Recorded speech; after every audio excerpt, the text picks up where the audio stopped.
পোনপ্ৰথমে আপোনালোকৰ চেনেলৰ যোগেদি আমি আমাৰ ৱেষ্ট কলনী দুৰ্গা পূজা কমিটিৰ তৰফৰ পৰা সকলোকে অগ্ৰিম শাৰদীয়া দুৰ্গোৎসৱৰ অভিনন্দন জ্ঞাপন কৰিম।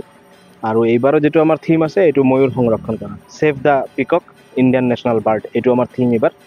আমি জানো যে ময়ূৰ আমাৰ ভাৰতৰ জাতীয় পক্ষী, তথাপিও কিন্তু আজি ময়ূৰক দেখা গৈ আছে ফেডাৰ্ছৰ কাৰণে, ময়ূৰৰ মিট ফেট এইবিলাকৰ কাৰণে যিটো ময়ূৰ হাণ্টিং কৰা যিটো বহুত বাঢ়িছে।